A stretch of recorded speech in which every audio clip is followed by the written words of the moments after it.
Hello guys, അസ്സാം വലൈക്കും. Welcome back to my channel Shaz vlogs.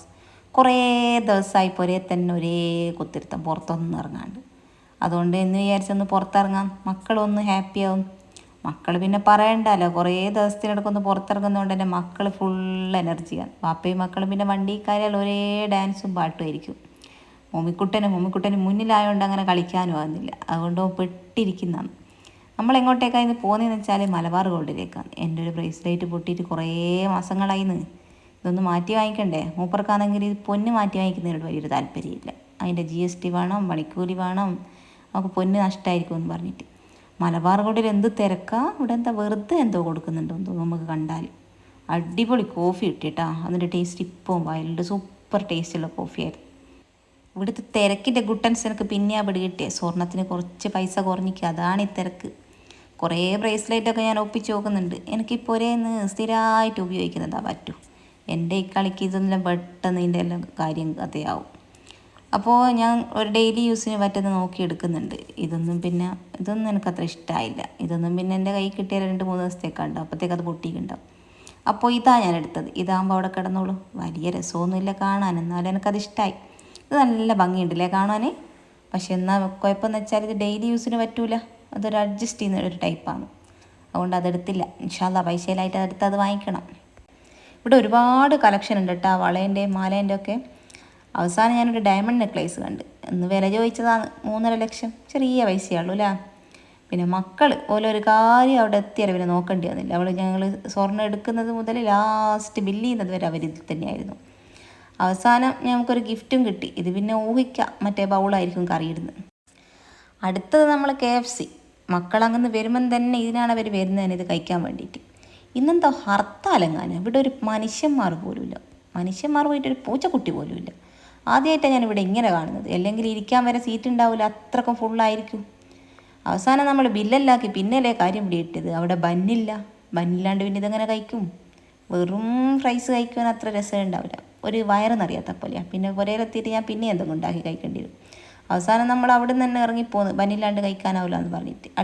അടുത്ത തട്ടകത്തിലേക്ക്, ചിക്കിങ്ങിലേക്ക്. മക്കൾക്ക് ഒരേ വാശി, ഇന്ന് ചിക്കൻ ഫ്രൈസ് തന്നെ കഴിക്കണം. അവസാനം നമ്മൾ ചിക്കിങ്ങിലെത്തി. ഇവിടെ ഒരു സുഖമുണ്ട്, നമുക്ക് അവർ ടേബിളിൽ കൊണ്ടുവന്ന് തരും. മറ്റേടത്തിൽ നമ്മൾ പോയി ഓർഡർ ചെയ്തിട്ട് നമ്മൾ തന്നെ എടുത്തുകൊണ്ടുവന്ന് നമ്മൾ കഴിക്കണം. ഇത് നല്ല സുഖമാട്ടാ. അവിടെ പിന്നെ ഫുള്ള് വൈബാണ്. ചിക്കിങ് പോയി നോക്കുമ്പോൾ KFCയിലെ പോലെ തന്നെ ഒരു മനുഷ്യന്മാരുമില്ല, ഞങ്ങൾ മാത്രം. കുട്ടിയൊക്കെ നല്ല സുഖമായി. അത് ഓല തറവാട്ടിലാറ്റെത്തിയ പോലെയാണ് കളിക്കുന്നത്. വണ്ടി ഉരുട്ടുന്നുണ്ട്, കയറുന്നുണ്ട്, ഇറങ്ങുന്നുണ്ട്, കസേര നീക്കുന്നുണ്ട്, ഒരു ജഗ പുക തന്നെ. സാധാരണ ഇവിടെ വന്നാൽ ഈ വണ്ടിയിലൊന്നും കയറാൻ അവർക്ക് അവസരം കിട്ടലില്ല. കാരണം ഫുള്ള് കുട്ടികളായിരിക്കും. ഇന്നവർക്ക് നല്ല സുഖമായിരിക്കും. ആരും ഇല്ലാത്തതുകൊണ്ട് അവർക്ക് തന്നെ മൂന്നാക്കും മാറി മാറി കയറി കളിക്കാം. മോമിക്കുട്ടൻ അത് മാക്സിമം മുതലാക്കുകയും ചെയ്യുന്നുണ്ട്. ഇവിടെയാണെങ്കിൽ പോരാത്തതിന് പാട്ടും വെച്ചിട്ട് നല്ല അടിപൊളി പാട്ട്. കുഞ്ചു ഡാൻസ് കളിക്കുന്നതായി കാണുന്ന പാട്ടിനെ ഒപ്പിച്ചിട്ട് അവസാനം അവിടുന്ന് അവർ നോക്കിയവരെ ആൾ ചെറുതായി ഒന്ന് ചമ്മിപ്പോയി. അതായി നിങ്ങളിപ്പോൾ കാണുന്നത്. കണ്ട പാത്ത് കസേരയൊക്കെ നീക്കി എടുക്കുന്നുണ്ട്, അവൾക്ക് ഇരിക്കാൻ സ്ഥലമില്ല എന്ന് പറഞ്ഞിട്ട്. പക്ഷേങ്കിൽ ഇവിടെ കുറേ നേരം വെയിറ്റ് ചെയ്യണം, അതാണ് പ്രശ്നം. KFCയിലാകുമ്പോൾ നമുക്ക് കറക്റ്റ് പെട്ടെന്ന് കൊണ്ടുത്തരും.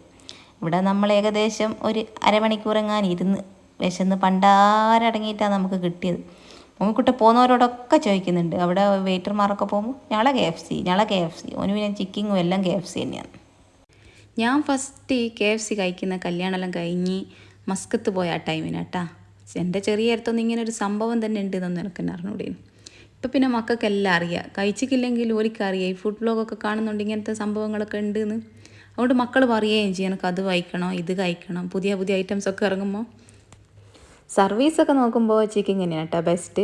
പക്ഷേങ്കിൽ എനിക്ക് ടേസ്റ്റ് ഇഷ്ടം KFC തന്നെയാണ്. അതൊരു പ്രത്യേക ടേസ്റ്റാണ്. ഇതും മോശമൊന്നുമല്ല, എന്നാലും കുറച്ചുകൂടി ബെറ്റർ എനിക്കൊന്ന് KFC ആണ്. അപ്പോൾ കുറച്ച് വെയിറ്റ് ചെയ്തായാലും നമ്മളെ ഫുഡ് എത്തി. മക്കളതുവരെ ഡാൻസ് തന്നെയായിരുന്നു. അപ്പോൾ മോമിക്കുട്ടൻ ഇങ്ങനെ ക്ഷമ നശിച്ച് നിൽക്കുന്നതാണ്. അങ്ങനെ ഫുഡ് എത്തി. നമ്മൾ ഓർഡർ ചെയ്തത് പിന്നെ സ്ട്രിപ്സും ചിക്കൻ പീസും.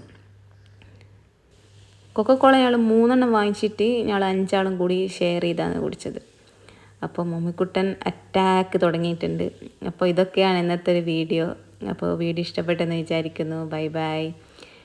നിങ്ങൾ ആദ്യമായിട്ടാണ് എൻ്റെ വീഡിയോ കാണുന്നതെങ്കിൽ ഒന്ന് സബ്സ്ക്രൈബ് ചെയ്ത് സപ്പോർട്ട് ചെയ്യണേ. Thanks for watching. ബൈ.